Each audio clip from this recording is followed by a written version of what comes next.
Okay guys, चलो। तो आज हम दो चैप्टर्स कवर करेंगे अच्छे से। पहला है आपका सॉइल्स और दूसरा है forest and natural vegetation of India. तो सॉइल्स यानी कि मिट्टी।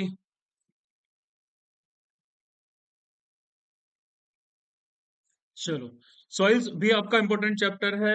ज्योग्राफी में पता क्या होता है? ज्योग्राफी में आपका एक चीज से पकड़ के आप बहुत सारी इंफॉर्मेशन को कवर कर सकते हो। ठीक है? किस तरीके से कवर कर सकते हो? जैसे मान लो आपको किसी स्पेसिफिक एरिया की सॉइल के बारे में बता दें कि भाई यहाँ पे जो सॉइल है वो ब्लैक सॉइल है। अब ब्लैक सॉइल है तो ब्लैक सॉइल के हिसाब से आप उसकी चार पांच जो कैरेक्टरिस्टिक्स है वो आप देख सकते हो। आप उसका रेनफॉल पैटर्न पता लगा सकते हो, क्योंकि किसी भी सॉइल को एक स्पेसिफिक पैटर्न रेनफॉल चाहिए होती है। आप वहाँ का वेजिटेशन पता लगा सकते हो। आप वहाँ की जो टोपोग्राफी है, जो रिलीफ फीचर्स हैं, वो आप पता लगा सकते हो। तो ऐसे ही आप बहुत सारी चीजों को इंटरकनेक्टेड कर सकते हैं अगर आपको चीजें पता होती हैं तो उसके लिए आपका drainage system plus soils plus natural vegetation और एक दो चीजें और हैं, ये सारी की सारी अगर आपकी सही सॉर्टेड होती हैं तो भाई आपको क्या होगा, आपको चीजें समझ में आ जाएंगी। तो आपको कई बार गैस वर्क करने में भी यहाँ आसानी रहती है। ठीक है? तो अब स्टार्ट करते हैं सॉइल। सॉइल बेसिकली होता क्या है? तो ये जो मिक्सचर होता है आपका रॉक का, डेब्रिस का, ऑर्गेनिक मटेरियल का, ये सारा का सारा क्या बोलते हैं, अर्थ के सरफेस पे डेवलप होता है। ठीक है? और सपोर्ट करता है ग्रोथ ऑफ प्लांट। जो प्लांट्स की ग्रोथ होती है उसको सपोर्ट करता है, और इसी चीज को सॉइल कहा जाता है। ठीक है? रॉक, डेब्रिस हुआ, ऑर्गेनिक मटेरियल हुआ, जो दब जाते हैं जमीन के अंदर, सरफेस पे आ जाते हैं वेदर्ड फॉर्म में, दैट इज सॉइल। अब सॉइल के कैरेक्टरिस्टिक्स क्या होते हैं? तो सबसे पहले बात आती है सॉइल की पेरेंट मटेरियल की। पेरेंट मटेरियल क्या होता है? पेरेंट मटेरियल वो मटेरियल होता है जिससे सॉइल बनती है। ठीक है? और उसके बाद आता है हमस। हमस क्या होता है? हमस बहुत बार वर्ड सुनोगे आप। तो humus is the end product of breakdown of dead organic material. तो जो डेड ऑर्गेनिक मटेरियल होते हैं, जिसमें आपके प्लांट्स भी होते हैं, आपके एनिमल्स भी होते हैं, इनका जो ब्रेकडाउन होता है और सबसे लास्ट फॉर्म में जब ब्रेकडाउन होने के बाद में पहुंचते हैं तो उसको हमस कहते हैं। हमस किस में हेल्प करता है? हमस सॉइल फर्टिलिटी मेंटेन करने में हेल्प करता है। फिर दूसरा आता है आपका सॉइल टेक्सचर। तो जो सॉइल के पार्टिकल्स का साइज होता है उसको सॉइल टेक्सचर कहा जाता है। फिर सॉइल स्ट्रक्चर आता है। तो जिस तरीके से सॉइल पार्टिकल्स का अरेंजमेंट होता है, एक के ऊपर अगल बगल में, जिस तरीके से टाइटली पैक्ड हैं, लूजली पैक्ड हैं, जिस तरीके से भी है, तो वो आपका आता है सॉइल स्ट्रक्चर। और फिर आता है सॉइल होराइजन। तो सॉइल होराइजन क्या होता है? अलग अलग लेयर्स होती हैं सॉइल के अंदर, जो केमिकली या फिर फिजिकली, ठीक है, केमिकली और फिजिकली क्या करती हैं, एक दूसरे से अलग होती हैं, ऊपर नीचे की से, मतलब ये लेयर ए है, ये लेयर बी है, ये लेयर सी है। इन दोनों में केमिकली कोई अंतर है या फिजिकली कोई अंतर है, तो ये होता है आपका सॉइल होराइजन। और फिर आता है सॉइल प्रोफाइल। तो जो वर्टिकल सीरीज होती है सॉइल होराइजन की, ग्राउंड से लेके सरफेस से लेके, सॉरी, ग्राउंड सरफेस से लेके पेरेंट रॉक तक, ये आपका ग्राउंड सरफेस है। और ये सबसे नीचे वाला इलाका है जिसको हम पेरेंट रॉक बोलते हैं, फिर बेड रॉक बोलते हैं। इसके ऊपर पूरी सॉइल टिकी रहती है एक तरीके से। ठीक है? तो जो वर्टिकल सीरीज रहती है भाई आपकी, ये इस तरीके से, इस पूरी सीरीज को हम बोलते हैं सॉइल प्रोफाइल। ठीक है? अब आपके होराइजन की हम बात करें तो होराइजन में आपके क्या रहते हैं? होराइजन में आपके तीन क्या बोलते हैं, कैटेगरीज रहती हैं, या फिर उनको तीन सॉइल प्रोफाइल जो जनरली आपका रहता है वो तीन लेयर्स में डिवाइडेड रहता है। पहला रहता है आपका होराइजन ए। होराइजन ए क्या होता है? होराइजन ए होता है आपका टॉप मोस्ट जोन। इसमें आपके ऑर्गेनिक मटेरियल्स होते हैं, मिनरल मैटर होते हैं, मतलब जो प्लांट्स की ग्रोथ होती है और बाकी बायोलॉजिकल एक्टिविटीज होती हैं, वो आपकी इस जोन में होती हैं। ठीक है? और फिर उसके बाद थोड़ा सा नीचे की तरफ जाते हो तो हॉरिजन बी आता है। ये ट्रांजिशन जोन रहता है। इसमें भी आपको मिनरल मैटर मिलता है, लेकिन वो वेदर्ड फॉर्म में मिलता है, मतलब थोड़े बहुत ज्यादा टुकड़े हो जाते हैं उसके। ठीक है? और इसके साथ साथ यहाँ पे जो ऑर्गेनिक मैटर मिलता है ना, वो थोड़ा सा ऊपर वाली लेयर से कम होता है, कम होता जाता है। फिर अब थोड़ा और नीचे की तरफ जाते हैं, होराइजन सी आती है। यहाँ पे वेदर्ड जो पेरेंट मटेरियल होता है, ठीक है, जो सबसे नीचे पेरेंट रॉक होती है, जो वो वेदर्ड फॉर्म में होती है, काफी टुकड़ों में बटी हुई होती है। और ये जो होती है, this is the first stage in soil formation process. अगर हम नीचे से ऊपर की तरफ जा रहे हैं तो फिर सरफेस पे पहुंचने से पहले ये फर्स्ट स्टेज होती है जब पर सॉइल फॉर्मेशन का स्टार्ट हो जाता है। और सबसे नीचे रहती है आपकी पेरेंट रॉक या फिर बेड रॉक। यहाँ पे जो रॉक रहती है वो काफी बड़ी बड़ी टुकड़ों, मतलब में मौजूद रहती है, कंसोलिडेटेड फॉर्म में मौजूद रहती है। ठीक है? इसीलिए इसको पेरेंट या फिर बेड रॉक बोलते हैं। ठीक है। अब नेक्स्ट आता है क्लासिफिकेशन। तो एंशियंट टाइम में यानी कि प्राचीन और पौराणिक समय में हम ऑयल को दो नाम से जानते थे। पहली होती थी उर्वर और दूसरी होती थी ऊसर। ठीक है। तो उर्वर जो है वो मतलब होता है फर्टाइल, ऊसर होती है स्टेराइल यानी कि बंजर जमीन। ये क्वेश्चन यहाँ से भी आता है आपका। और फिर एक्सटर्नल फीचर्स को मतलब बाहरी रंग रूप से देखा जाए तो हम अलग अलग पार्ट्स में डिवाइड करते हैं, टेक्सचर के हिसाब से, कलर के हिसाब से, लैंड का स्लोप कैसा है, मॉइस्चर कंटेंट कैसा है, पीएच कंटेंट कैसा है और स्ट्रक्चर कैसा है, इसके बेसिस पे। और स्पेसिफिकली अगर हम टेक्सचर की बात करें तो सैंडी जो रेतीली होती है, क्लेई जो थोड़ी चिकनी होती है, सिल्टी जो थोड़ी खुरदरी हो जाती है और लोमी जो थोड़ी सी मतलब ये भी थोड़ा पानी टाइप का होल्ड करती है। इस टाइप की जो सॉइल्स होती है इनकी कैटेगरीज में हम डिवाइड करते हैं। ठीक है। और फिर कलर के बेसिस पे देखा जाए तो रेड, येलो और ब्लैक, ये कुछ स्पेसिफिक हैं क्लासिफिकेशन सॉइल के।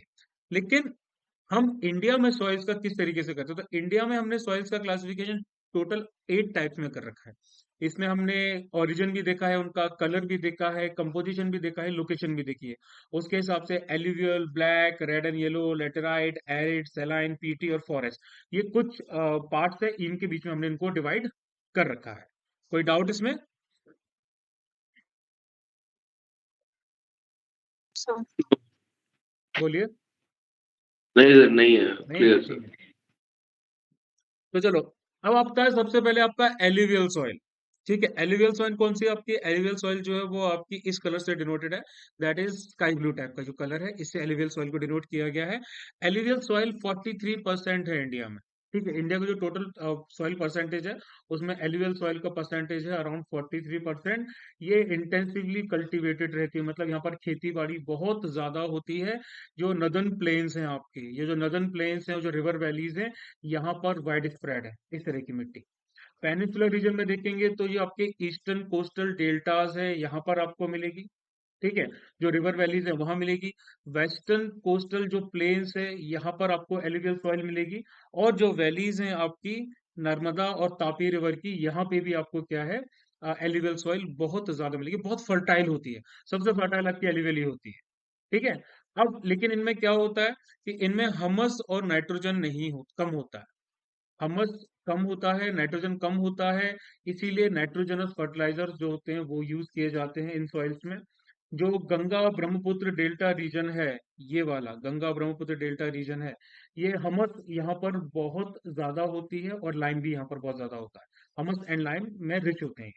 और अपर और मिडिल गंगा प्लेन की बात करें, अगर हम यहाँ की बात करें, अपर और मिडिल गंगा प्लेन की बात करेंगे, तो यहाँ पर दो आपको अलग अलग टाइप की एल्यूवियल सॉइल मिलती है जिनको हम पहले बात कर चुके हैं।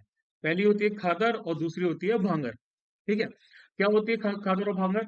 तो खादर का आप लोगों को पता है, खादर आपकी रहती है न्यू एल्यूवियम, जो हर साल आपकी रिवर इरोड करके लेके आती हैं, जो सेडिमेंट रिवर डिपॉजिट करती हैं फ्लड्स के द्वारा, एनुअली जो डिपॉजिट होता है वो आता है आपकी खादर की कैटेगरी में। और भांगर क्या होता है? भांगर होता है ओल्ड वाला, जो पहले रिवर्स कर चुकी होती थी, ओल्डर एल्यूवियम आता है, जो रिवर्स पहले आपके डिपॉजिट कर चुकी होती थी। ठीक है। अब ये फ्लड प्लेन से दूर है, मतलब ये एक नदी है। ये नदी अपने साथ बहुत सारी सिल्ट लेके आती है। ये उसके किनारे हैं, यहाँ पर ये अपना ये इन किनारों पे वो क्या करेगी, इन किनारों पे वो न्यू एल्यूवियम यानी कि खादर डिपॉजिट करती जाएगी। लेकिन किसी टाइम में नदी का जो फ्लो था वो यहाँ से था, तो यहाँ पे इस टाइम पे एल्यूवियम काफी सारा डिपॉजिट था। लेकिन स्लोली स्लोली उसका जो कोर्स है वो इस तरफ की तरफ हो गया। तो यहाँ पर जो एल्यूवियम सॉइल डिपॉजिटेड है वो आपकी आ जाएगी खादर भांगर की कैटेगरी में, मतलब ओल्डर एल्यूवियम। जो फ्लड प्लेन्स, जहाँ पर फ्लड प्लेन्स हैं वहां से अब दूर की तरफ हो चुकी है। ये जो मिट्टी रहती है थोड़ी ज्यादा क्लेई रहती है और इसका कलर थोड़ा डार्क होता है। ठीक है। अब जो खादर और भांगर दोनों हैं, ये आपके कैलकेरियस कंक्रीशन यानी कि कंकड़ जो होते हैं बहुत ज्यादा यहाँ पर होते हैं। कंकड़ ये कौन से होते हैं? ये इम्प्योर क्या रहता है, हाँ, कैल्शियम, इम्प्योर कैल्शियम कार्बोनेट के बने रहते हैं। ठीक है। अब इसके साथ साथ लोअर और मिडिल गंगा प्लेन्स में, ब्रह्मपुत्र वैली में जो मिट्टी एल्यूवियम रहती है वो लूमी रहती है, क्लेई रहती है, थोड़ी चिपकी सी रहती है। ठीक है। और जो सैंड कंटेंट है वो अगर आप वेस्ट से लेके ईस्ट की तरफ मूव करोगे, यानी कि अगर आप यहाँ से यहाँ तक मूव करोगे तो सैंड कंटेंट है वो उस सॉइल में कम होता जाएगा। अगर हम कलर की बात कर रहे हैं तो लाइट ग्रे से लेके ऐश ग्रे तक का जो कलर होता है वो एलुवियल सॉइल में होता है। कौन कौन सी क्रॉप्स को सपोर्ट करते हैं? Wheat, rice, maize, sugar cane, pulses, oil seed, fruits and vegetables, leguminous crops, दालें वगैरह, ये सब सपोर्ट की जाती हैं एलुवियल सॉइल्स में। अगर रेनफॉल 100 सेंटीमीटर से अबव मिल रही है तो पैडी का कल्टीवेशन भी हम कर सकते हैं।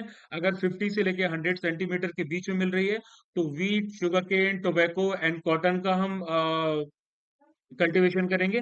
और अगर 50 सेंटीमीटर से कम होता है तो आपके जो कोर्स ग्रेन होते हैं, जो मोटे अनाज होते हैं यानी कि मिलेट्स, हम इनका भी कल्टीवेशन यहाँ पे कर सकते हैं। ठीक है, डाउट आएगा तो आप लोग बताना मुझे। फिर नेक्स्ट आता है ब्लैक या फिर रेगुर सॉइल। इस सॉइल को ब्लैक सॉइल भी बोलते हैं, रेगुर सॉइल भी बोलते हैं। यहाँ से एक इंपॉर्टेंट क्वेश्चन आता है, ब्लैक सॉइल की जब कैरेक्टरिस्टिक्स पूछे जाते हैं तो आपसे पूछ लिया जाता है कि which black soil is also called as regur soil. तो ब्लैक सॉइल को हम रेगुर सॉइल भी बोलते हैं और इसको ब्लैक कॉटन सॉइल भी बोलते हैं क्योंकि इस पे कॉटन का बहुत ज्यादा कल्टीवेशन होता है। इसका कितना परसेंट है इंडिया में? टोटल है 15%। ठीक है, ब्लैक को ये जो लाइट ग्रीन कलर है इससे डिनोट किया गया है। तो इसका पेरेंट मटेरियल क्या होता है? कौन सा? एक सेकेंड। इसको इंटरनेशनली जो इसका नाम है दैट इज ट्रॉपिकल चेरनोज़ेम। ये भी एक क्वेश्चन बनता है आपका, ट्रॉपिकल चेरनोज़ेम से इसको जाना जाता है।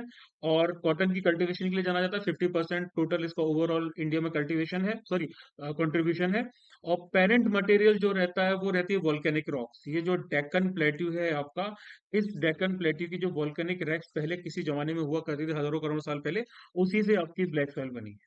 यहाँ पर क्या होता है? ब्लैक सॉइल में आपका लाइम एक्सेस में रहता है, रिच रहता है, आयरन भी अच्छा खासा रहता है, मैग्नीशिया भी अच्छा मिलता है और एल्यूमिनियम भी अच्छा मिलता है।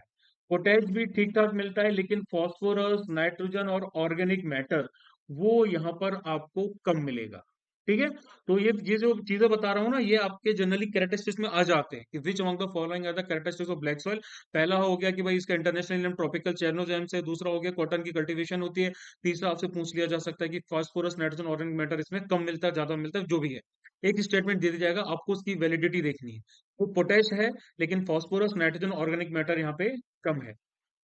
अब ब्लैक सॉइल में ब्लैक कलर कैसे आता है? ब्लैक सॉइल में ब्लैक कलर आता है, टिटनी फेरस मैग्नेटिक कंपाउंड्स होते हैं। ठीक है, जो बसाल्ट रॉक में मिलते हैं वो, उसी की वजह से क्या होता है यहाँ पे ब्लैक कलर जो होता है वो दिखाई देता है।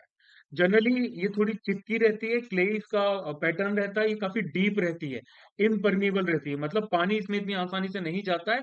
और जब भी ये गीली होती है तो गीली होने पे बहुत चिपचिपी हो जाती है, दलदली टाइप में, तो चिपचिपी हो जाती है।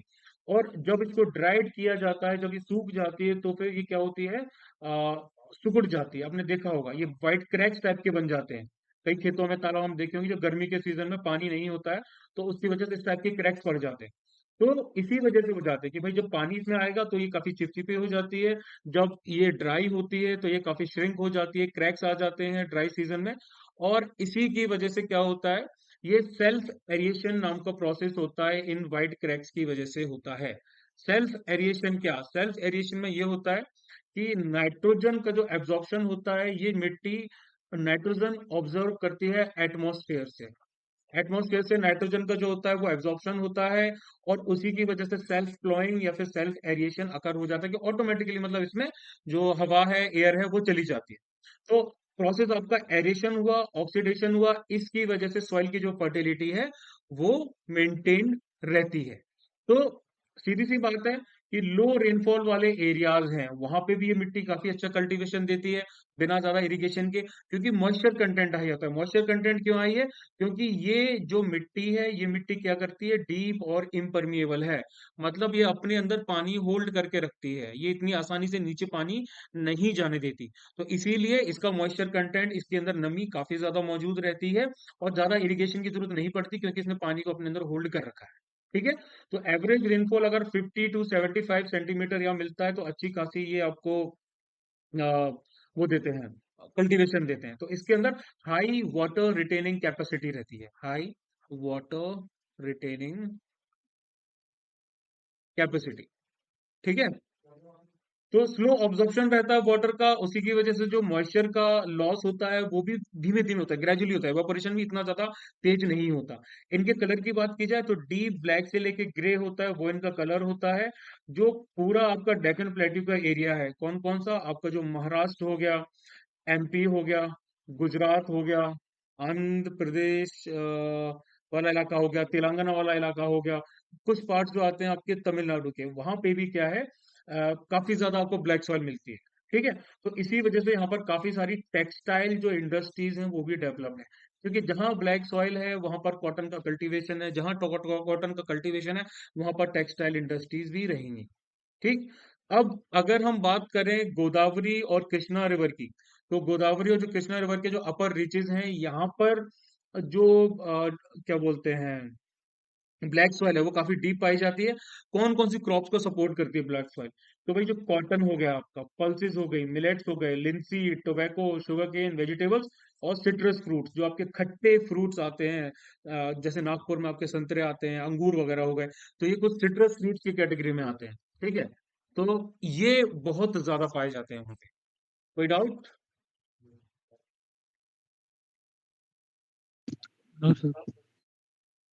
पूरी फैक्चुअल इन्फॉर्मेशन है इसमें, आपको ज्यादा डेविएट नहीं होना है, क्वेश्चन यहीं से आते हैं और कहीं से नहीं आते हैं इनमें। ठीक है। फिर आता है आपका next, red and yellow soil.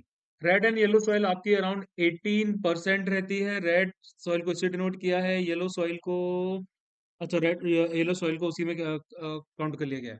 तो रेड एंड ये येलो सॉइल होती है आपकी, वो आपकी 18% के समथिंग रहती है। इसको चालका नाम से जाना जाता है आंध्र प्रदेश में, ये इंपॉर्टेंट क्वेश्चन है। अब ये फॉर्मेशन कहाँ से होता है इसका? इसका फॉर्मेशन होता है मेटामॉर्फिक रॉक से। ठीक है। इसमें ग्रेनाइट्स वगैरह होते हैं, इसके साथ साथ नाइसिस होते हैं। ठीक है। तो ये प्लस जो मेटामॉर्फिक रॉक्स होती हैं, इसके साथ साथ जो कुछ क्रिस्टलाइन और इग्निशियस रॉक्स होती हैं लो रेनफॉल एरियाज में। ठीक है। लो rainfall areas of eastern and southern Deccan प्लेटू, eastern and southern Deccan प्लेटू है, यहाँ पे इनका फॉर्मेशन होता है। इनको हम जोनल सॉइल्स नाम से भी जानते हैं, रेड एंड येलो सॉइल्स को। इनका रेड कलर क्यों होता है? इनका रेड कलर इसीलिए होता है क्योंकि जो आयरन का इनके अंदर डिफ्यूजन होता है। ठीक है। आयरन जो होता है वो इनके अंदर डिफ्यूजन होता है, क्योंकि इनके अंदर फेरिक ऑक्साइड्स बहुत ज्यादा होते हैं। तो फेरिक ऑक्साइड्स बहुत ज्यादा होते हैं, इसकी वजह से आयरन का डिफ्यूजन बहुत ज्यादा होता है क्रिस्टलाइन और मेटामॉर्फिक रॉक्स में। और ये क्या है ना कि इनकी टॉप लेयर पे अगर आप देखोगे, तो इनकी टॉप लेयर पे आपको रेड मिट्टी नजर आएगी। ठीक है। और फिर आप जैसे ही नीचे की तरफ जाते जाओगे होराइजन की तरफ, तो वहां पर आपको येलोइश मिट्टी नजर आएगी। और ये जो येलोइश मिट्टी होती है ना, ये आपकी हाइड्रेटेड फॉर्म में होती है, मतलब थोड़ी दानेदार फॉर्म में होती है। सॉरी, हाइड्रेटेड फॉर्म में होती है। ठीक है। इसके टेक्सचर की बात की जाए तो सैंडी से लेके लोमी से लेके क्लेई तक वेरी करता रहता है। अगर हाँ ठीक है। और नाइट्रोजन इसमें कम होता है, फॉस्फोरस होता है वो भी कम होता है, हमस भी इसमें कम होता है, लेकिन आयरन और पोटेश होता है वो इसमें ठीक ठाक मात्रा में आपको मिलता है। सॉइल्स ये भी एयरी रहती हैं, मतलब इतनी कॉम्पैक्ट पैक्ड नहीं रहती हैं, और इनको इरिगेशन चाहिए होता है प्रॉपर कल्टीवेशन के लिए। और एक सॉइल का ग्रुप होता है ओमनीबस, ये उस ग्रुप को बिलोंग करती हैं। इसमें रेनफॉल के हिसाब से तीन सब टाइप्स आते हैं, जैसे कि सबसे पहले आपका आता है रेड एंड येलो वाला। रेड एंड येलो जो वाला होता है उसमें आपको एवरेज रेनफॉल चाहिए होती है 200 सेंटीमीटर। ठीक है। कहाँ कहाँ पे पाई जाती है? ये आपके नॉर्थ ईस्ट पार्ट्स हैं, जैसे कि नागालैंड हो गया, मिजोरम हो गया, मणिपुर हिल्स हो गए। ठीक है, यहाँ पे पाई जाती है। उड़ीसा और छत्तीसगढ़ के जो छोटा नागपुर वाले प्लेटी वाले पार्ट है यहाँ पर होती है। मालाबार कोस्ट पे आपको मिलती है, और सदर्न मिडिल गंगा प्लेन्स में आपको ये मिट्टी मिलती है। यहाँ पर इसको क्या चाहिए होता है, क्योंकि पानी बहुत ज्यादा बरसता है, तो इसलिए इसको क्विक ड्रेनेज चाहिए होता है, कि पानी की जो निकासी है ना वो तुरंत होनी चाहिए। ऐसा नहीं, पानी अगर ज्यादा रहेगा तो फिर वहां पे वाटर लॉगिंग हो जाएगी। ठीक है। उसके बाद रेड सैंडी टाइप आता है। तो ये जो कुछ सूखे इलाके हैं कर्नाटक के, तमिलनाडु के, तेलंगाना के, रायलसीमा के, यहाँ पर रेनफॉल 40 to 60 सेंटीमीटर एवरेज रहती है। यहाँ पर जो सॉइल का टाइप होता है वो रेड सैंडी होता है। और सबसे लास्ट रहता है आपका रेड एल्यूवियल। ये जो रहती है ना, ये काफी फाइन ग्रेन्ड रहती है, ये काफी दानेदार फॉर्म में रहती है। ये रिवर वैलीज के पास में होती है और इसकी फर्टिलिटी काफी अच्छी होती है। अब यहाँ पे आपकी कौन कौन सी जो क्रॉप्स हैं वो सपोर्टेड है? अच्छा हाँ, ठीक है। फाइन ग्रेन्ड है तो मतलब फर्टिलिटी अच्छी है, और अगर कोर्स ग्रेन्ड है तो, अगर ये कोर्स ग्रेन्ड है तो मतलब इसकी फर्टिलिटी क्या है, पुअर है। कौन कौन सी क्रॉप्स इस पे सपोर्टेड होती हैं?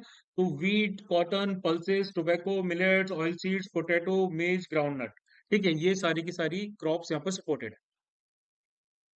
Next is laterite soil. तो जो लेटर एक वर्ड है, ये आपका लैटिन वर्ड्स है। इसका मतलब होता है ब्रिक्स, यानी कि ईंटें। ये कौन से एरिया में डेवलप होती हैं? लेटराइट सॉइल आपकी जो होती है, दैट इज दिस वन।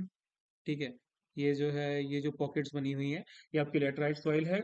ये ऐसे एरियाज में आती है जहाँ पर टेम्परेचर बहुत हाई रहता है और रेनफॉल भी काफी ज्यादा हाई रहती है। High temperature and high rainfall, ऐसे इलाकों में जो लेटराइट सॉइल है वो आपकी डेवलप होती है। ये किस वजह से होती है? तो जो आपकी रेन्स होती हैं, बहुत ट्रॉपिकल रेन्स आती हैं, बहुत ज्यादा आती हैं, उसकी वजह से लीचिंग हो जाती है। मतलब पानी वाला इलाका है आपका, उधर मिट्टी है, आपकी मिट्टी पे बहुत सारा पानी गिरा है, और जो मिट्टी क्या करती है, ऐसे बह जाती है पानी के साथ में, उस प्रोसेस को लीचिंग बोलते हैं। तो इसमें क्या होता है ना, कि इसमें जो लाइम रहता है इस मिट्टी में, और जो सिलिका रहता है, वो भी लीचिंग में बह जाता है। इसीलिए सॉइल जो है वो एसिडिक हो जाती है। ठीक है, इस सॉइल में भी आयरन ऑक्साइड आपका बहुत ज्यादा रहता है, इसीलिए रेड कलर जो होता है वो दिखता है। और एल्यूमिनियम कंपाउंड्स जो रहते हैं, लाइम और सिलिका तो बह जाता है, लेकिन एल्यूमिनियम कंपाउंड्स होते हैं वो इसमें रह जाते हैं। ठीक है, और जब ये मिट्टी गीली होती है तो ये काफी सॉफ्ट होती है, और जब ये ड्राई हो जाती है तो ये हार्ड हो जाती है और क्लॉडी हो जाती है। क्लॉडी मतलब इसमें बड़े बड़े से ऐसे क्या क्या क्या कहा जाता है उनको, मतलब कंसोलिडेटेड हो जाते हैं, बड़े बड़े से इनके ये बन जाते हैं यार। मैं भूल गया, नाम भूल लम्स गया। लम्स लम्स, हाँ, इनके लम्स बन जाते हैं। ठीक है, और फिर इसके बाद में जो हमस कंटेंट होता है इसके अंदर, जो ऑर्गेनिक कंटेंट होता है, वो हाई टेम्परेचर की वजह से हट जाता है। हमस कंटेंट क्या? हमस मतलब माइक्रोबियल जो प्रोसेस रहते हैं, जो ऑर्गेनिक प्रोसेस रहते हैं, वो। अब भाई जहाँ हाई टेम्परेचर रहेगा वहां पे हमस कंटेंट तो सर्वाइव कर ही नहीं पाएगा ना, क्योंकि माइक्रोब्स आपके एक स्पेसिफिक टेम्परेचर में सर्वाइव कर सकते हैं। अगर हाई टेम्परेचर है तो मतलब माइक्रोबियल प्रोसेस नहीं हो सकता, इसीलिए हमस कंटेंट जो है वो बैक्टीरिया वाला हट जाता है हाई टेम्परेचर की वजह से। इनमें ऑर्गेनिक मैटर जाहिर सी बात है कम होता है, क्योंकि लीचिंग हो जाती है। नाइट्रोजन भी कम रहता है, फॉस्फेट भी कम रहता है, और कैल्शियम भी कम रहता है। यहाँ पर आयरन ऑक्साइड और पोटेश जो होता है वो आपको सफिशिएंट मात्रा में मिलता है। इनकी जो क्रस्ट होती है, ठीक है, जो सरफेस होता है वो कंकड़ वाला होता है। ठीक है, कंकड़ सरफेस होता है, पेबली क्रस्ट होता है। Due to alternation of wet and dry periods, होता क्या है यहाँ पे, कि ये आपकी मिट्टी है, पानी गिरा बहुत ज्यादा तेजी से, बहुत ज्यादा पानी, हाई रेनफॉल है, तो भाई ये मिट्टी एकदम ही स्टिकी हो गई। उसके बाद तुरंत ही हाई टेम्परेचर की वजह से वो सूखने भी लगती है, तो भाई तुरंत ही उसको गीली हो रही है, तुरंत ही वो सूख रही है, alternate wet and dry periods मिल रहे हैं। उसकी वजह से क्या होता है, उसकी वजह से ये जो पूरी मिट्टी है ये इस तरह से कंकड़ टाइप के फॉर्म कर लेती है। ठीक है, ये इसका रीजन रहता है। अब यहाँ पे आपको मैन्योर्स और फर्टिलाइजर्स कल्टीवेशन के लिए बहुत ज्यादा चाहिए होते हैं। और जैसे मैंने आपको, क्यों? क्योंकि एसिडिक सॉइल होती है, लीचिंग की वजह से सॉइल एसिडिक हो जाती है, कल्टीवेशन के लिए सुटेबल नहीं होती है। मैन्योर्स और फर्टिलाइजर्स का आपको इस्तेमाल करना पड़ेगा, तब ये आपकी सुटेबल होगी। ये कहाँ कहाँ मिलती है? ये तमिलनाडु, आंध्र प्रदेश, केरला वगैरह में मिलती है। केरला में ग्राउंडनट की बहुत ज्यादा खेती की जाती है इस पे, और इसके साथ साथ cashew nut, coffee, rubber, spice farming, rice, ragi, sugar cane वगैरह, वो भी यहाँ पे काफी पाया जाता है। ठीक है, कोई डाउट?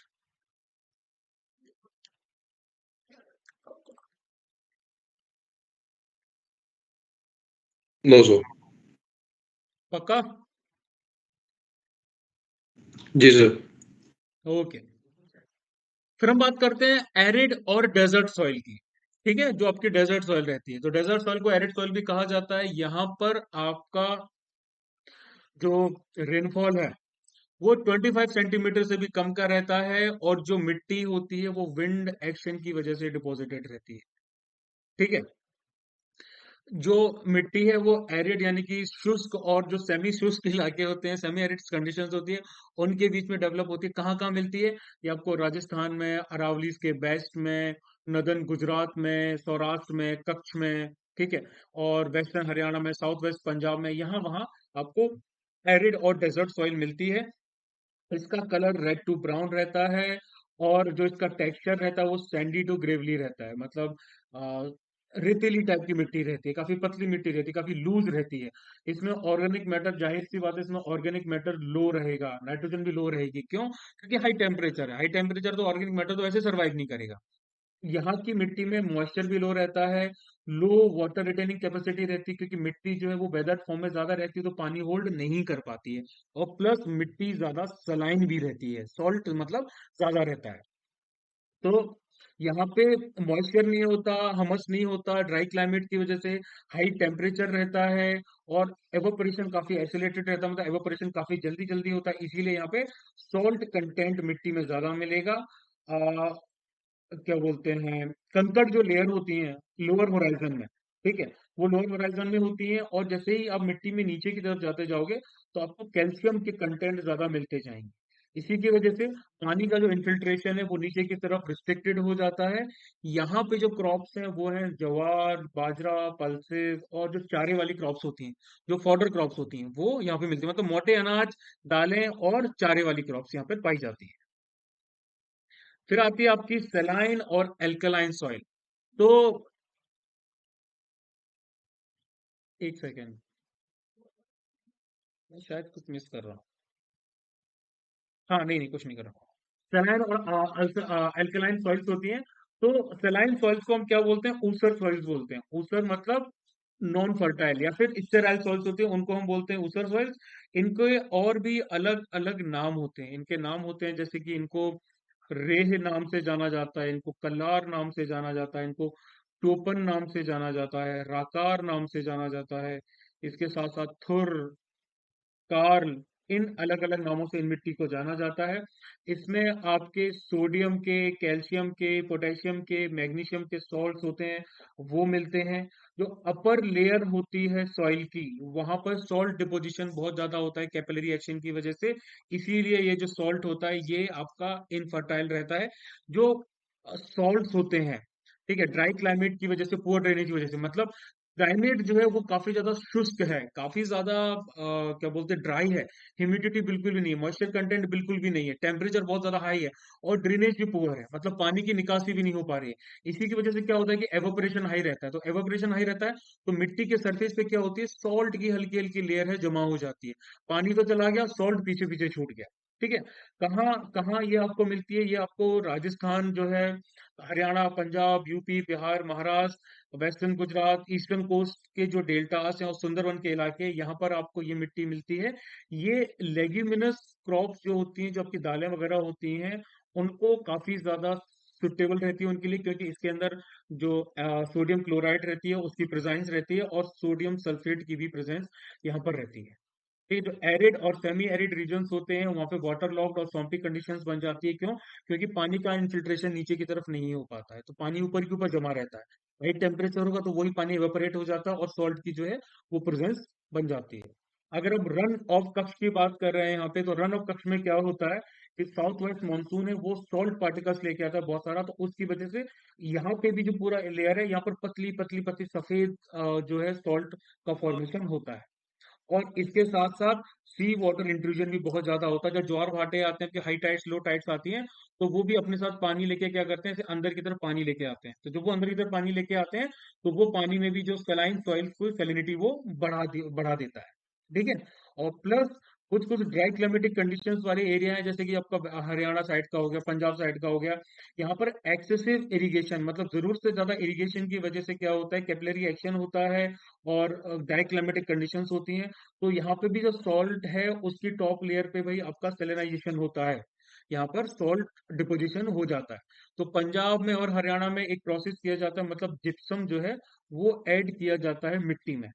ठीक है, ताकि सॉइल की सेलिनिटी को कम किया जा सके। ये भी इंपॉर्टेंट फैक्टर है कि सॉइल की सेलिनिटी को हम कैसे कम कर सकते हैं। तो सॉइल की सेलिनिटी को कम करने के लिए हम जिप्सम को ऐड करते हैं। कोई doubt? No, sir. No sir. No sir. ठीक है, फिर आती है पीटी और मार्शी सॉइल। तो पीटी या मार्शी सॉइल को हम बॉक्स सॉइल बोलते हैं। बॉक्स सॉइल मतलब कि दलदली सॉइल, दलदली इलाके वाली। तो बॉक्स सॉइल क्या होती है, ये आपको कहाँ मिलती है? ये आपको हैवी रेनफॉल वाले इलाकों में मिलती है, जहाँ पर हाई ह्यूमिडिटी होती है, हाई मॉइस्चर होता है, और अगेन इनएडिक्वेट ड्रेनेज होता है। जाहिर सी बात है भाई कि अगर ड्रेनेज इनएडिक्वेट है तभी ये दलदली इलाका बनाती है, पीटी सॉइल होती है, मार्शी सॉइल, या फिर इसको हम बॉक्स सॉइल बोलते हैं। तो ये वेजिटेशन की ग्रोथ के लिए बहुत अच्छी रहती है। ह्यूमस कंटेंट बहुत ज्यादा होता है इसमें, और ऑर्गेनिक कंटेंट बहुत ज्यादा होता है। मेनली कहाँ पर अकर होती है ये अकर होती है आपकी, सॉरी, इसमें ह्यूमस कंटेंट अराउंड 40 to 50% रहता है, इतना हाई रहता है। ठीक है, मेनली जो कोटाइम इलाका है, एलपी जो इलाका है केरला का, और सुंदरबन डेल्टा है वेस्ट बंगाल के, सुंदरबन में इनको कारी बोला जाता है। ये नाम याद रखना आप। यहाँ पर कारी बोला जाता है। और डेल्टा रीजन में क्या होता है कि जो पीटी सॉइल होती है ये मैंग्रोव वेजिटेशन के लिए बहुत ज्यादा जरूरी होती हैं। इनमें क्या होता है कि वाटर लॉगिंग रहती है, पानी इकट्ठा रहता है, एन एरोबिक कंडीशंस बनती हैं। ठीक है, एन एरोबिक कंडीशंस बनती हैं और इसी की वजह से जो क्या बोलते ऑर्गेनिक मैटर होता है उसका डिकम्पोजिशन पूरी तरीके से नहीं होता है। ये काफी हैवी होती हैं, इनका कलर ब्लैक होता है। और कई जगह पर सॉल्ट का कंसेंट्रेशन बहुत हैवी रहता है। और जैसे मैंने आपको बताया था जो हाई टाइड्स होती है, क्योंकि डेल्टा रीजन के पास होती है ये, तो हाई टाइड्स की वजह से भी इन सॉइल की इनफर्टिलिटी बढ़ जाती है। क्योंकि समुद्र अपने साथ में क्या लेके आता है, अपने साथ में सॉल्ट लेके आता है। तो हर रोज अगर इन्यूडेशन इनका होगा समुद्र के थ्रू, सी वाटर के थ्रू, तो इनकी इनफर्टिलिटी बढ़ती जाती है। इसके साथ साथ ये कुछ इलाके जैसे कि नदन बिहार हो गया, साउथ सदर्न उत्तराखंड हो गया, तराई वाला इलाका हो गया, कोस्टल एरियाज होगा वेस्ट बंगाल के, उड़ीसा और तमिलनाडु हो गए, यहाँ पर ये काफी ज्यादा पाई जाती हैं। तो जनरली ये जो इलाका है ये पानी के बारिश के टाइम में डूबा रहता है, सबमर्ज्ड रहता है। तो यहाँ पर जो राइस यानी कि पैडी का कल्टीवेशन होता है वो अच्छे तरीके से हो जाता है। वेस्ट बंगाल डेल्टास में जूट का और राइस का कल्टीवेशन होता है। मालाबार कोस्ट में स्पाइसेस, रबर प्लांटेशन और बड़े बड़े जो चावल के दाने होते हैं उनका कल्टीवेशन भी यहाँ पे होता है। नेक्स्ट इज फॉरेस्ट या फिर माउंटेन सॉइल। तो देखो ये आपकी अराउंड है 5.5%। ठीक है, ये जो डार्क ग्रीन कलर है ये आपको फॉरेस्ट और माउंटेन सॉइल है।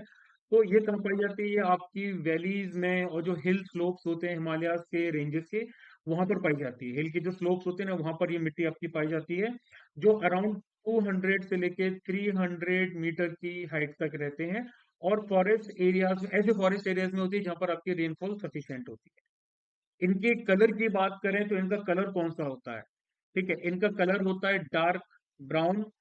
और ये अगर कोई पहाड़ है, ठीक है, और यहाँ पर जो वैली है, तो वैली वाले इलाकों में जो मिट्टी होगी वो आपकी लोमी होगी, थोड़ी सिल्टी होगी। ठीक है, और जो अपर स्लोप्स हैं यहाँ पर जो मिट्टी थोड़ी खुरदरी होगी, थोड़ी मोटी टाइप की होगी, कोर्स ग्रेन्ड होगी। ठीक है, इनको फर्दर हम दो पार्ट में डिवाइड करते हैं, पहली होती है लूमी पोर्टोल्स और दूसरी होती है हाई एल्टीट्यूड सॉइल। तो लूमी पोर्टोल्स क्या होते हैं, तो जो मिड लेटीट्यूड जोन होते हैं हिमालयाज के, जो जहां पर आपके देवदार के पेड़ होते हैं, पाइन के पेड़ होते हैं, ब्लू पाइन के होते हैं, असम वगैरह के कुछ इलाके हो गए, दार्जिलिंग, यूके, एचपी, जे&के, यहाँ के जो इलाके हो गए मिड लेटीट्यूड जोन में आते हैं हिमालय के, ना ऊपर के ना ज्यादा नीचे के। तो इन जगहों पर आपकी लूमी पोर्टोल्स होती है वो पाई जाती है। ये जो सॉइल होती है ये एसिडिक होती है और इसमें हमस कंटेंट कम होता है। एसिडिक क्यों होती है, क्योंकि ये ढलान पे होती है। तो भाई स्लोप पर होती है तो पानी जल्दी बह जाता है, अपने साथ सिलिका विलिका सब बहा के ले जाता है। हमस कंटेंट इसी वजह से यहाँ डेवलप नहीं हो पाता है। और ये जो पूरी मिट्टी है ना ये वैली में आके जम जाती है। तो इसी वजह से जो लोअर वैलीज होती हैं उसमें ये सॉइल काफी ज्यादा फर्टाइल होती है, लेकिन वहीं पहाड़ों के स्लोप पे ये सॉइल फर्टाइल नहीं होती। ऑर्गेनिक कंटेंट कम होता है तो न्यूट्रिएंट्स इनको अच्छे से मिल नहीं पाते हैं। पोटेश कम होता है, फास्फोरस कम होता है, लाइम भी कम होता है। यहाँ पर आप स्टेप फॉर्मिंग करते हैं, आपने देखा होगा पहाड़ों पे से स्टेप फॉर्मिंग होती है। तो स्टेप फॉर्मिंग की जाती है ताकि जो क्रॉप्स वगैरह हैं वो वाटर को और एयर को प्रॉपरली होल्ड कर सकें। ठीक है, सॉइल इरोजन यहाँ पे बहुत ज्यादा होता है बारिश की वजह से। जो फॉरेस्ट एरियाज है हिमालयाज के, सह्याद्रीज के, ईस्टर्न घाट्स के और तराई के, यहाँ पर ये मिट्टी बहुत ज्यादा पाई जाती है। रबर और बैम्बू कल्टीवेशन होता है, टी प्लांटेशन होता है, सॉरी प्लांटेशन, कॉफी और फ्रूट फार्मिंग भी यहाँ पे काफी पाई जाती है। इसके साथ साथ शिफ्टिंग एग्रीकल्चर यानी कि जूमिंग वगैरह भी यहाँ पे काफी प्रैक्टिस किया जाता है। ठीक है, और फिर उसके सेकंड आती है हाई एल्टीट्यूड सॉइल। तो जो ऐसे इलाके जहाँ पर बर्फबारी ज्यादा होती है वहां पर डेन्यूडेशन बहुत ज्यादा होता है, मतलब जो सॉइल है वो अपनी रिप्लेस की जाती है, हो जाती है। ठीक है, तो यहाँ पे जो सब सॉइल सरफेस है, मतलब ये सरफेस हो गया, ये इसका निचला इलाका जो रहता है वो फ्रोजन रहता है, काफी ज्यादा कड़क रहता है, इसीलिए यहाँ पर ज्यादा वेजिटेशन नहीं हो पाती। और जो सॉइल प्रोफाइल होती है वो भी लेस डेवलप्ड होती है। ठीक है, कोई डाउट इसमें?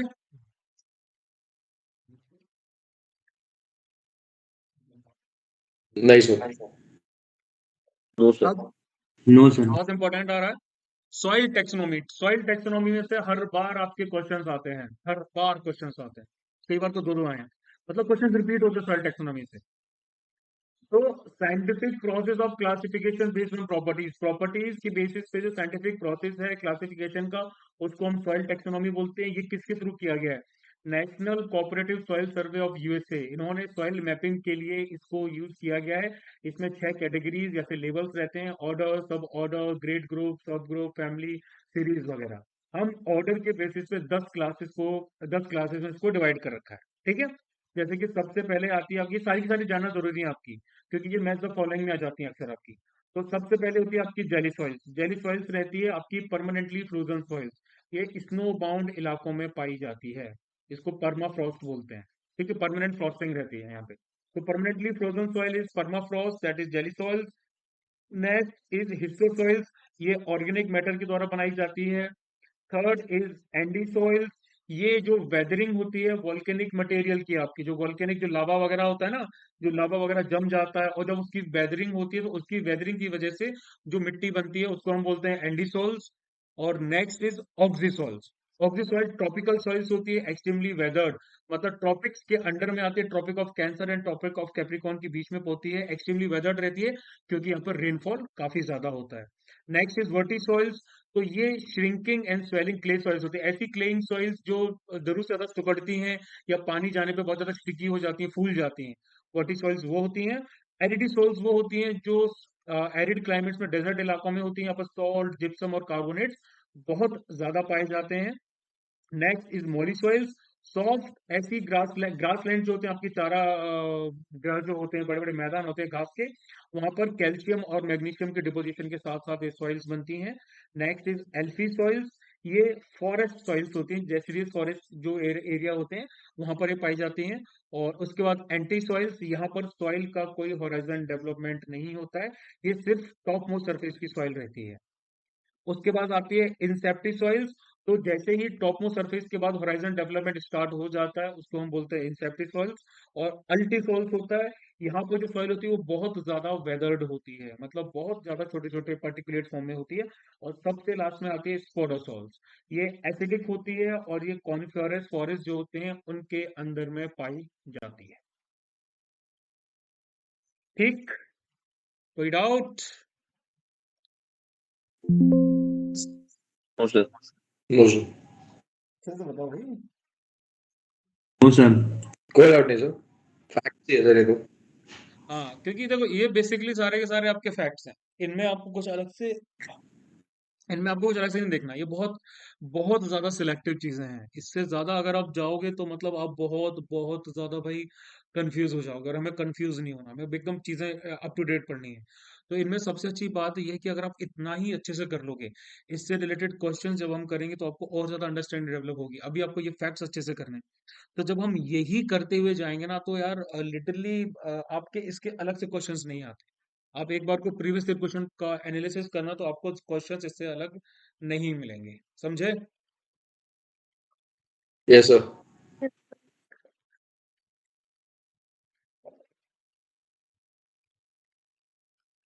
ठीक है, तो एक और चैप्टर कर लेते हैं,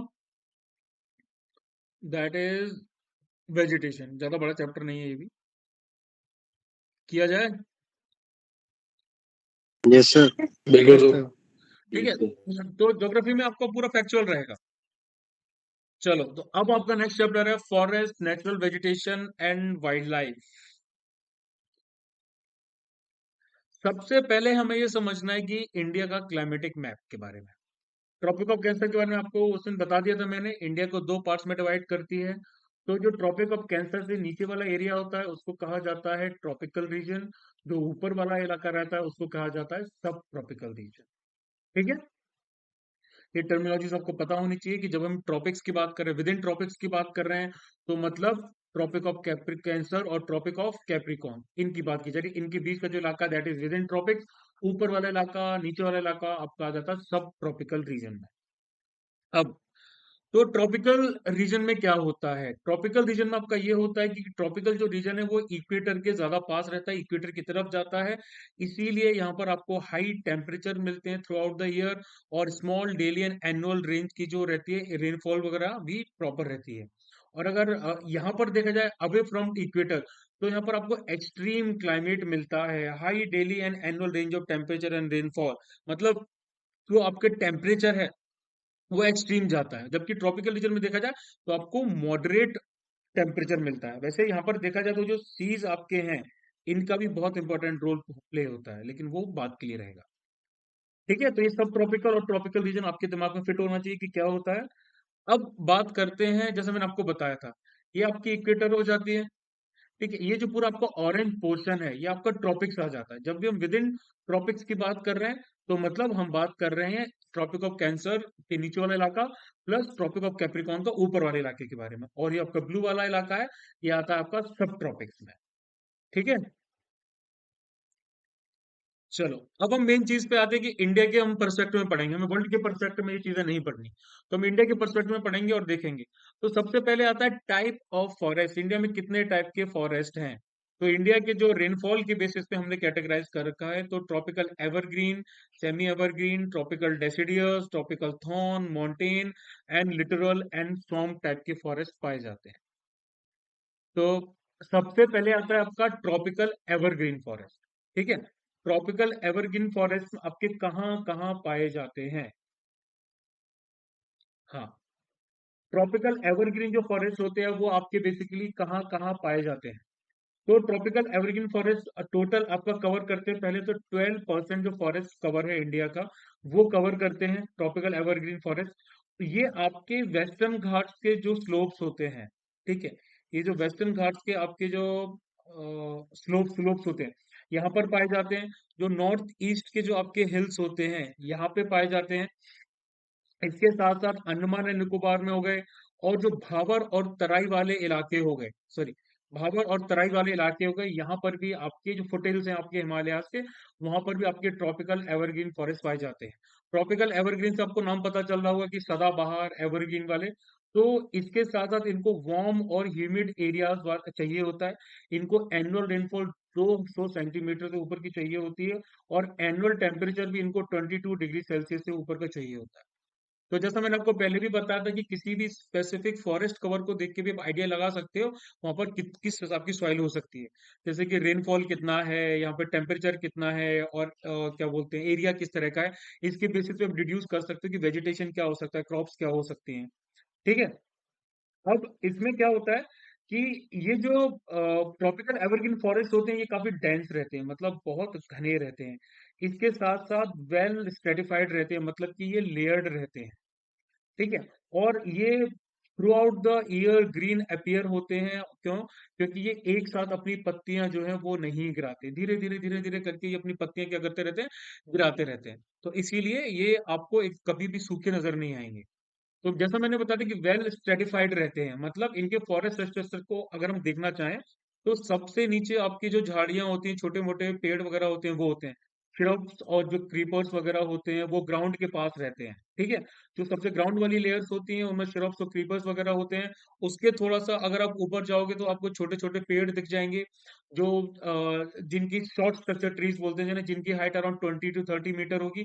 उसके थोड़ा सा ऊपर जाओगे तो आपको टॉल वैरायटी वाली ट्रीज हैं वो मिल जाएंगे। ठीक है, जिनकी हाइट 60 मीटर या उससे ऊपर भी चली जाती है। और ये जो पेड़ होते हैं ना ये कैनोपी बनाते हैं। कैनोपी क्या होता है? सबसे ऊपर की कवरिंग यानी कि छाता। तो ये जो पेड़ होते हैं यही कैनोपी बनाते हैं, और ये एक तरीके से मैक्सिमम सनलाइट इनको मिलती है। ठीक है, एक तरीके से देखा जाए तो जो ट्रॉपिकल एवरग्रीन में ना वर्चस्व की लड़ाई होती है।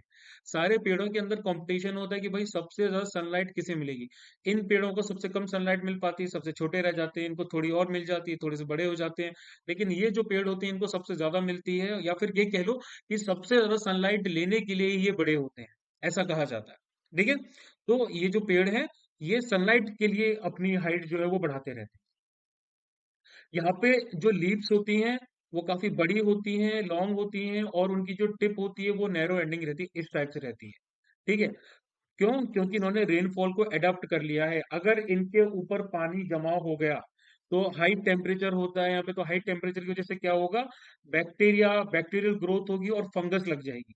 फंगस लग जाएगी तो भाई जो आपका पेड़ है वो खराब हो जाएगा, जो पत्तियां हैं वो खराब हो जाएंगी।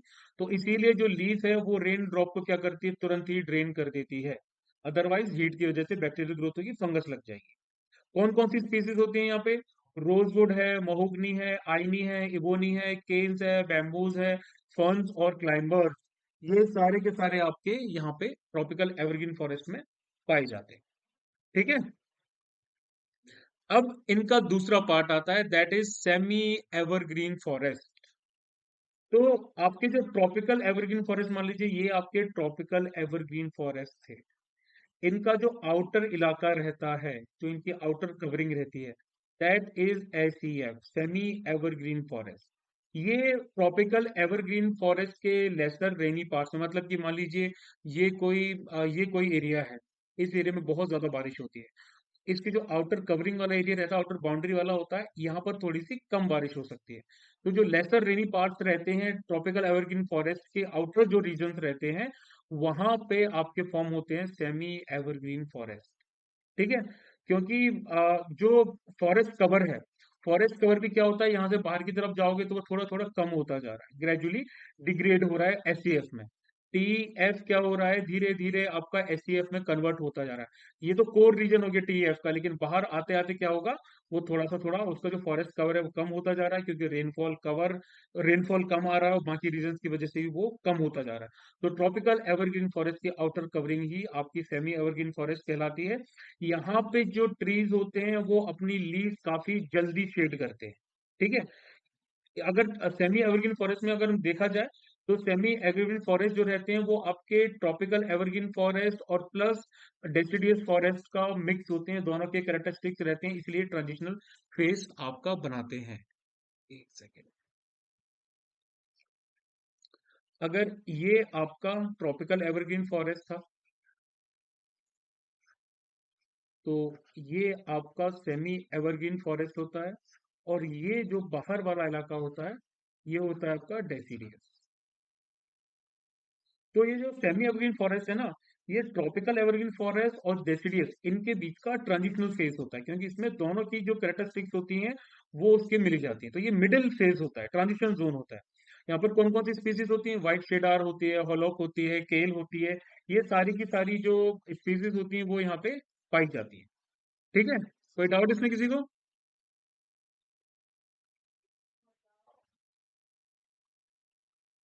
हाँ भाई, No, sir. ठीक है। No No, sir. sir. अब थर्ड टाइप आता है आपका ट्रॉपिकल डेसिडियस फॉरेस्ट। डेसिडियस का मतलब ऐसे ट्रीज जो अपनी पत्तियां हर साल झड़ा देते हैं। ये इंडिया में सबसे ज्यादा मोस्ट वाइड स्प्रेड है, सबसे ज्यादा पाए जाते हैं। इनको मॉनसून फॉरेस्ट के नाम से भी जाना जाता है। ये ट्रॉपिकल मतलब ट्रॉपिक ऑफ कैंसर से नीचे और सब ट्रॉपिकल ट्रॉपिक ऑफ कैंसर से ऊपर जो ह्यूमिड रीजन्स होते हैं, जहाँ पर ह्यूमिडिटी काफी अच्छी होती है, वहां पे पाए जाते हैं। मॉनसून में इनकी जो लीव्स हैं वो दोबारा से रिग्रो हो जाती हैं, और समर में ये अपनी लीव्स जो हैं वो उनको फिर से झड़ा देते हैं। ठीक है, इनकी फर्दर हम डिवाइड करते हैं इनको दो और कैटेगरीज में, ट्रॉपिकल ट्रॉपिकल मॉइस्ट डेसिडियस और tropical dry deciduous. Tropical moist deciduous जो है वो आपका ऑरेंज कलर से, ड्राई डेसिडियस आपका येलो कलर, सॉरी हल्का सा येलो कलर है उससे डिनोटेड है। तो सबसे पहले हम देखते हैं moist deciduous, tropical moist deciduous. Moist का मतलब है मॉइस्चर, डेसिडियस का मतलब मैंने आपको बताया जो एकदम से साल में एक बार अपनी पत्तियां झड़ा देते हैं, या फिर जो सनलाइट रिसीव्ड करते हैं थ्रू आउट द ईयर, उनको डेसिडियस कहा जाता है। टोटल इंडिया में इनका फॉरेस्ट कवर है 37%। ठीक है, ये अपनी लीव्स को विंटर के टाइम शेड कर देते हैं, और सॉरी, हाँ, ये अपनी लीव्स को ड्राई विंटर में और ड्राई समर में शेड कर देते हैं, क्योंकि इनसफिशिएंट रेनफॉल इनको मिलती है, रेनफॉल उस टाइम पे नहीं मिलती है मॉइस्चर के लिए। इनको अराउंड 100 टू 200 सेंटीमीटर की रेनफॉल चाहिए होती है, काफी ज्यादा बारिश होती है इनके इलाकों में। कौन कौन से इलाकों में पाई जाती है, जो नॉर्थ ईस्ट मानसून और साउथ वेस्ट मानसून के इलाके हैं, यानी कि वेस्ट बंगाल, मिजोरम, मणिपुर, छोटा नागपुर की जो पार्ट्स है, यहाँ पर Bihar, Chhattisgarh, Jharkhand, eastern coastal planes हो गए आपके, इसके साथ साथ ईस्टर्न फुटेल्स ऑफ वेस्टर्न घाट्स हो गए, ये यहाँ पे भी आपको मिलते हैं। स्पीसीज कौन कौन सी पाई जाती है यहाँ पर, स्पीसीज होती है भाई आपकी टीक की, साल की, शीशम, हुर्रा, महुआ, आंवला, सेमुल, कुसुम, बैम्बू, सैंडलवुड यानी कि चंदन, ये सब की स्पीसीज आपको मॉइस्ट डेसिडियस फॉरेस्ट में मिलती हैं। And the next one is dry deciduous forest, sorry, हाँ, next one is dry deciduous forest.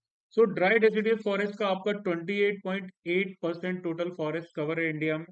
ये इकोटोन्स बनाते हैं। इकोटोन्स क्या होते हैं, इकोटोन्स वो ट्रांजिशनल एरियाज होते हैं, ये एक बहुत इंपॉर्टेंट फीचर है, इसको याद रखना। वो ट्रांजिशनल एरियाज होते हैं जो दो बायोम्स के बीच में बनते हैं। ठीक है, बायोम्स मतलब चेंज इन वेजिटेशन।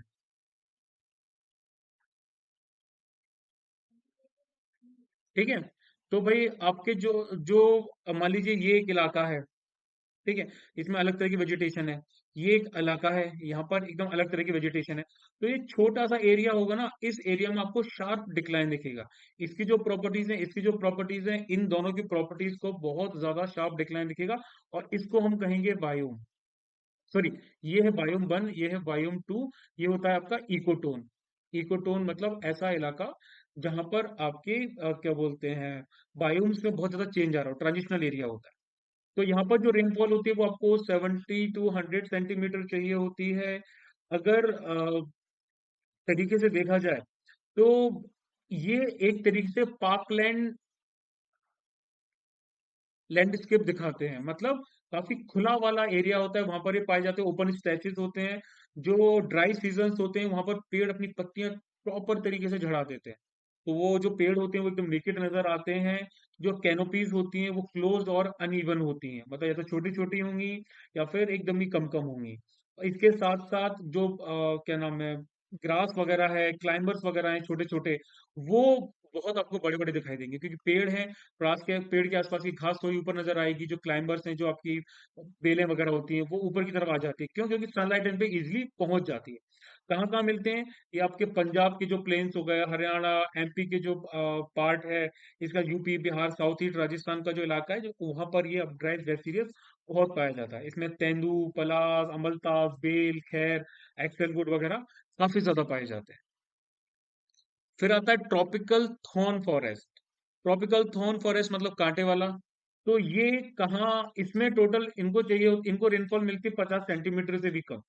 ठीक है, जो आपकी घास होती है, काफी घनी घास होती है, जो श्रब वेजिटेशन होती है, झाड़ियां वगैरह होती हैं आपकी, और कुछ कुछ लंबे लंबे पेड़ होते हैं, वो यहाँ पाए जाते हैं। कौन कौन से इलाके हैं? जो सेमी एरिड एरियाज है, साउथ वेस्ट पंजाब के, हरियाणा के, राजस्थान के, गुजरात के, एमपी और यूपी के, यहाँ पर भाई बहुत ज्यादा पाए जाते हैं आपके। ठीक है, इनकी प्लांट की रूट्स बहुत ज्यादा लॉन्ग होती हैं, ये अपने तने में यानी कि स्टेम में पानी को स्टोर करके रखते हैं। जो प्लांट्स होते हैं वो जनरली लीफलेस रहते हैं। मतलब कुछ पार्ट के लिए, ईयर के कुछ पार्ट के लिए ये प्लांट्स लीफलेस रहते हैं। और इनकी जो स्पीसीज होती हैं, आपको बबूल है, बेर है, वाइल्ड डेट पॉम है, खेर है, नीम है, खेजरी है, पलास वगैरह है, ये सब मिलते हैं। खेजरी मेरे ख्याल से राजस्थान से लोग हैं, खेजरी तुमको पता ही होगा, Yes, Yes, sir. sir. है ना? पेड़ Yes, रहता sir. है, काफी उसका तना लंबा रहता है, और ऊपर ऊपर साइड लगते हैं, काफी ज्यादा हाइट पे लगते हैं, जो ऊंट वगैरह जी उनको सर। खाते हैं। तो Yes, sir. खेजड़ी के पेड़ होते हैं। और इसके साथ साथ जो लोअर, हाँ, जो लोअर आपके वेस्टर्न घाट वगैरह हैं, लेस रेनफॉल वाले इलाके हैं, महाराष्ट्र, जो विदर्भ का इलाका है, कर्नाटक का जो रायलसीमा का इलाका है, तेलंगाना का, आंध्र प्रदेश का, तमिलनाडु का, यहाँ पे भी ये वेजिटेशन पाई जाती है। इसके साथ साथ यहाँ पर होती है टस्की ग्रास, जिसको हम सरकंडे बोलते हैं, है ना? तो ये सरकंडे भी, इनकी भी तकरीबन 2-2 मीटर तक इनकी जो ग्रोथ होती है, वो भी यहाँ पे पाई जाती है। फिर next is mountain forest. Mountain मतलब माउंटेनियस रीजन वाले फॉरेस्ट की बात कर रहे हैं हम, ये वाले की। ठीक है, तो भाई जैसे जैसे एल्टीट्यूड इंक्रीज होता जाता है, वैसे हमें पता है टेम्परेचर कम होता जाता है। जितनी हाइट पे जाओगे टेम्परेचर कम होता जाएगा। दो पार्ट में डिवाइड कर रखा है हमने, पहला है नदर्न माउंटेन फॉरेस्ट, दूसरा है सदर्न माउंटेन फॉरेस्ट। ठीक है, तो वेजिटेशन है वो वेरी करता है ट्रॉपिकल टू टंड्रा। ट्रॉपिकल, जो ट्रॉपिक से नीचे वाला टुंड्रा, जो एकदम पोल्स के करीब पहुंच जाओगे, मतलब ज्यादा ठंड वाला हो जाता है। तो हिमालयन वेजिटेशन में आपको ट्रॉपिकल भी मिलेगी, सब ट्रॉपिकल भी मिलते हैं, टेम्परेट मतलब मॉडरेट, और एल्पाइन जो एकदम स्नो बाउंड वाले होते हैं, सब तरह के मिलते हैं। अगर आप हिमालयन वेजिटेशन की बात करें, हम नॉर्दर्न माउंटेन फॉरेस्ट की बात करें, तो अगर आप 1300 मीटर की हाइट तक जाओगे, यानी कि हिमालय के फुट हिल्स, शिवालिक तक जाओगे, तो वहां पर आपको डेसिडियस टाइप की जो है वो फॉरेस्ट मिलेंगे। इससे थोड़ा सा ही अगर आप ऊपर जाओगे, मतलब कि 2000 मीटर की रेंज तक, तो वहां पर वेट टेम्परेट मिलेंगे, मतलब वेट वेट माइल्ड फॉरेस्ट आपको मिलेंगे। वेट माइल्ड आपकी जो टेम्परेचर वो मिलेगा। यहाँ पर एवरग्रीन ब्रॉड लीफ मिलती है आपको। ठीक है, मतलब ओक के, चेस्टनट के जो पेड़ होते हैं, जो हायर हिल रेंजेस में होते हैं नॉर्थ ईस्ट इंडिया में, वो पाए जाते हैं। जो वेस्ट बंगाल और उत्तराखंड के जो एरियाज हैं, सिक्किम के, हिमाचल प्रदेश के, अरुणाचल प्रदेश के, यहाँ पर ये पाए जाते हैं, एवरग्रीन ब्रॉडलीफ लाफ टाइप के। और फिर अगर आप अराउंड 300 या फिर समझ लो कि 2750 की रेंज तक जाओगे, तो वहां पर आपको पाइन के फॉरेस्ट मिलते हैं, ठीक है, जिनको हम चीड़ पाइन नाम से जानते हैं। चीड़ के जो पेड़ होते हैं वो मिलते हैं। और थोड़ा सा अगर आप और ऊपर जाओगे, ट्रिपल टू फाइव से लेके 4000 मीटर की रेंज तक, तो वहां पर आपको कॉनी फॉरेस्ट मिलते हैं, ठीक है। ये हिमालय के वेस्टर्न पार्ट की, हिमालयन रेंज की वेस्टर्न पार्ट के पार्ट में रहते हैं। यहाँ पर कॉनी फॉरेस्ट का कौन कौन से पार्ट होते हैं? तो आपके देवदार के पेड़ होते हैं, देवदार के पेड़ जो आपके कंस्ट्रक्शन में बहुत ज्यादा काम में लिए जाते हैं। इसके साथ साथ वॉलनट जो आपके हैंडीक्राफ्ट में काफी ज्यादा यूज किया जाता है। और ब्लू पाइन जो होता है और स्प्रूस वगैरह होते हैं, इस टाइप के जो पेड़ होते हैं वो भी यहाँ पाए जाते हैं। फिर हम थोड़ा सा और ऊपर जाते हैं, यानी कि एल्पाइन और सब एल्पाइन इलाकों में, और ज्यादा हायर रीचेस में जाते हैं। तो एल्पाइन और सब एल्पाइन एरिया में क्या होते हैं? एल्पाइन पास्चर्स होते हैं, ग्रास लैंड्स होते हैं। वहां पर होते हैं मार्ग। जम्मू एंड कश्मीर इलाकों में उनको मार्ग कहा जाता है, और उत्तराखंड और हिमाचल साइड उनको बुग्याल्स कहा जाता है, ठीक है, हायर रीचेस में। तो अगर हम बात कर रहे हैं 4000 से लेके 5300 मीटर तक, तो वहां पर आपके कौन कौन से पेड़ मिलते हैं? सिल्वर फिर्स हो गए, जुनाइपर्स हो गए, पाइन्स हो गए, बर्च हो गए, रोडोडेंड्रॉन्स जिनको पुरांश बोलते हैं, काफी अच्छा जूस निकलता है उनका, तो रोडोडेंड्रॉन्स के पेड़ भी पाए जाते हैं। यहाँ पर कौन कौन सी ट्राइब्स मिलते हैं आपको? गुज्जर्स, बकरवाल, भूतियास, गद्दीस वगैरह यहाँ पे ट्राइब्स होते हैं। और फर्दर हाई एल्टीट्यूड पे आप जाते जाओगे, जहाँ पर स्नोफॉल वगैरह होती है ट्रेन की जगह, तो वहां पर आपको मोजेस और जो लिचेंस होती, काई वगैरह होती हैं, इस टाइप के जो फॉर्मेशन होते हैं, वो टुंड्रा वेजिटेशन के पार्ट होते हैं, वो आपको मिलेंगे। वहां पर आपको प्रॉपर पेड़ वगैरह नहीं मिलेंगे ज्यादा, ठीक है। और फिर हम सदर्न माउंटेन फॉरेस्ट की बात कर रहे थे, जो आपके ट्रॉपिक्स के नीचे वाले हैं, विद इन ट्रॉपिक्स। तो ये आपके तकरीबन 1500 मीटर तक जाते हैं, एलिवेशन इनका जाता है। जो वेजिटेशन होता है वो काफी माइल्ड रहता है, टेम्परेट रहता है हायर रीजन में। और लोअर रीजन में थोड़ा सा सब ट्रॉपिकल टाइप का रहता है, मतलब केरला, तमिलनाडु और कर्नाटक वाले इलाकों में।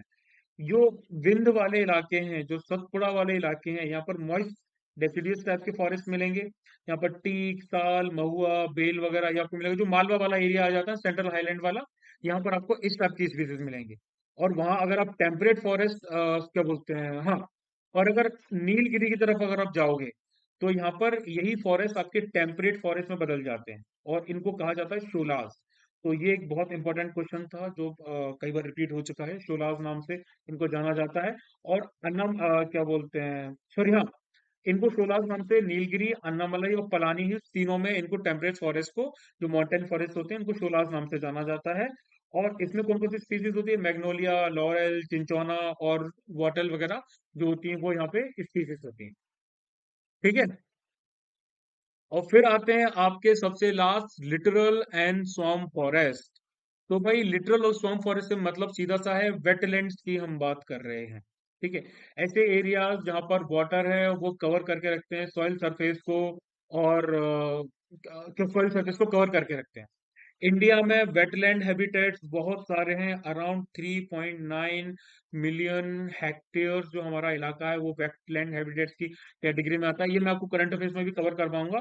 तो आपका जैसे चिल्का लेक हो गया, ठीक है, चिल्का लेक उड़ीसा का है, वो वेटलैंड की कैटेगरी में आता है। केवला देव जो है भरतपुर का, वो एक वर्ल्ड सेंचुरी है, नेशनल पार्क है भरतपुर का, वो उसी कैटेगरी में आता है। ये वाटरफॉल हैबिटेट्स की कैटेगरी में आ जाते हैं। तो इंडिया के जो वेटलैंड्स है ना, वो हमने 8 कैटेगरी में डिवाइड कर रखे हैं, ठीक है। जैसे कि फर्स्ट कैटेगरी में आ जाते हैं आपके रिजर्वायर्स आते हैं डेक्कन प्लेट्यू के साउथ के, इसमें लगून्स वगैरह हैं। और सदर्न वेस्ट कोस्ट के जो आपके कुछ इलाके हैं, ये आपकी पहली कैटेगरी में आ जाते हैं। इसके बाद ये जो इलाका है आपका राजस्थान का, गुजरात का, गल्फ ऑफ कच्छ का, यहाँ पर जो सलाइन एक्सपेंसेस हैं, मतलब जो पूरा सॉल्ट के बहुत सारे एक्सपेंसेस फैले हुए हैं, ये आपके आ जाते हैं सेकंड कैटेगरी में। और थर्ड कैटेगरी में आपके जो फ्रेश वाटर लेक्स हैं, रिजर्वायर्स हैं, गुजरात के और राजस्थान के, इस तरफ की अगर आप जाओगे, केला देव वगैरह है, ये सब जो है वो आपके थर्ड कैटेगरी में आ जाते हैं। और फोर्थ कैटेगरी में आपके ये वाला एरिया आ जाता है। ये आपका जो डेल्टा वेस्टलैंड्स हैं ईस्ट कोस्ट के, इसमें चिलिका वगैरह, लेक वगैरह कैटेगरी में आ जाएंगे। और फिफ्थ कैटेगरी में जो आपके तराई वाला इलाका है, गंगा गैंगेटिक प्लेन्स का, फ्रेश वाटर मार्सेस हैं, वो आते हैं। और सिक्स कैटेगरी में जो आपके फ्लड प्लेन्स हैं, ये महाराष्ट्र ब्रह्मपुत्र रीजन के, जो यहाँ पे मार्शी इलाके हैं, जो सौंपी इलाके हैं, नॉर्थ ईस्ट इंडिया के, हिमालयन फुटहिल्स के, ये सब आपके आ जाते हैं 6th में। और 7th में आ जाते हैं आपके लद्दाख और कश्मीर के जो लेक्स हैं और जो माउंटेन रीजन वाले इलाके हैं, जिसमें आपका सोमरीरी लेक हो गया, पेंगोंग सो वगैरह हो गया, ये सब इसकी कैटेगरी में आते हैं। और सब 8th कैटेगरी में आते हैं आपके mangrove forest of Andaman and Nicobar island. ठीक है, ये आपके इस कैटेगरी में आ जाते हैं। तो इनमें जनरली वेटलैंड्स के बारे में ना रामसर साइट्स वगैरह भी होती हैं, इनके बारे में मैं आपको बाद में बताऊं। ठीक है, रामसर साइट्स और ये सब आपका अभी बायोज्योग्राफी में आएगा, तो उसमें अच्छे से बताऊंगा मैं आपको कि इंडिया में कितनी रामसर साइट्स वगैरह हैं, वो सब क्या है। अभी आपको इतना समझना है। ठीक है, कोई doubt? No, sir. No, sir. बस यही कवर करना था आपको, इससे ज्यादा आपको नहीं जाना। ठीक है, इससे ज्यादा आपको बिल्कुल नहीं जाना। थोड़ा बहुत अपने हिसाब से कर सकते हो, लेकिन मैं एडवाइस करूंगा कि इससे ज्यादा आप ना जाएं। इससे ज्यादा अगर आप जाएंगे तो फिर आपको बहुत ज्यादा डाउट्स होंगे और आपको समझ में नहीं आएंगी चीजें। ठीक है, इन्फॉर्मेशन बहुत है, लिटरली बहुत information is very very huge. तो जितना ज्यादा कवर करोगे उतना कम लगेगा, लेकिन हमें सिलेक्टिव पढ़ाई करनी है, हम सिर्फ सिलेक्टिव पढ़ाई करेंगे। और उसके अरे सर काफी यार, रात को सो नहीं पाया ढंग से। हाँ जी, ठीक है, you can switch on your cameras दो। तो अब हमारे 2 या 3 लेक्चर्स में, 2 लेक्चर में मेरे ख्याल से आपका जो है वो इंडियन ज्योग्राफी खत्म हो जाएगा। मिनरल और एनर्जी रिसोर्सेज करना है हमें, नेचुरल हजार्ड्स करना है, ट्रांसपोर्ट करना है, और एक और चैप्टर है शायद। तो 2 लेक्चर्स में आपका वो खत्म हो जाएगा। फिर हम अर्थ और यूनिवर्स करेंगे। अर्थ और यूनिवर्स में बहुत सारे कंसेप्ट्स हैं। फिर उसके बाद जियोमॉर्फोलॉजी आएगा हमारा। और फिर हम करेंगे climatology and climate and monsoon of India. Climatology के बाद मैं आपको climate and monsoon of India पढ़ाऊंगा, क्योंकि क्लाइमेटोलॉजी पढ़ने से पहले climate and monsoon of India में ऐसे बहुत सारे टर्म्स हैं जो आपको समझ में नहीं आएंगे, तो वो या तो मैं आपको साथ साथ पढ़ाऊंगा, लेकिन क्लाइमेटोलॉजी आपको पहले पढ़ाऊंगा। तो क्लाइमेटोलॉजी हो जाएगा, climate and monsoon of India हो जाएगा। फिर उसके बाद में हम लोग बायोजियोग्राफी, सॉरी, जियोमॉर्फोलॉजी पहले पढ़ लिया, फिर हमारा कॉन्टिनेंटल ज्योग्राफी बचेगा और बायोजियोग्राफी बचेगा। बस खत्म geography. So it won't take much, first week of Feb, second week of Feb maximum खत्म हो जाएगा। ठीक है, और फिर उसके बाद में जो फैब के एंड तक है, तब तक हम साइंस बहुत अच्छे तरीके से कर लेंगे। और फिर हमारे पास बचेंगे 15 डेज ऑफ मार्च। उन 15 डेज में स्टार्टिंग के 2 वीक्स में, हाँ, 3 वीक्स में कंप्लीट हो जाएगा। 2 वीक्स में हम क्या करेंगे, 2 वीक्स में हम अच्छे से हिस्ट्री कवर कर लेंगे, और जो लास्ट का वीक रहेगा उसमें हम हमारा कवर कर लेंगे ज्योग्राफी, सॉरी, इकोनॉमिक्स के जो इंपॉर्टेंट कंसेप्ट हैं। ठीक है, और दूसरी चीज ये कि करंट अफेयर्स के सेशंस, जो करंट अफेयर्स के आपके सेशंस हैं वो अगले वीक से हम कंडक्ट करना स्टार्ट कर देंगे। ठीक है, Yes, ऐसे ही कोई sir. दिन उठा लेंगे, सैटरडे या संडे का, और अप्रैल के और मई के एक साथ खत्म कर देंगे। घंटे 2 घंटे का सेशन होगा, बहुत आराम से कवर हो जाएगा। तब तक आप लोगों से एक्सपेक्टेड है कि आप लोग उसकी मल्टीपल रीडिंग्स लगाएं, उनको पढ़ें। उनकी जब तक मल्टीपल रीडिंग, 4-5 बार की रीडिंग आप नहीं लगाओगे, तब तक आपको वो समझ में नहीं आने वाले। ठीक है, तब तक एकदम वो हवा रहेगा। तो इसीलिए मल्टीपल रीडिंग्स लगाते जाओ। ठीक है, Yes, sir. Got it? Yes, sir. Yes, sir. Yes, sir. Okay then. कल हाँ, कल भी हम ज्योग्राफी, कल तो फिर नॉर्मल शेड्यूल वाला चालू हो जाएगा, तो 3 और 2 वाला है, मतलब 3 days of GK and 2 days of English. Fine. Yes, sir. Thank you, okay sir. Guys, जय Hind. Jai Hind, Jai sir. Hind. Jain, sir. Jai Hind, sir. Thank you. Sir. Jain, sir. जय हिंद।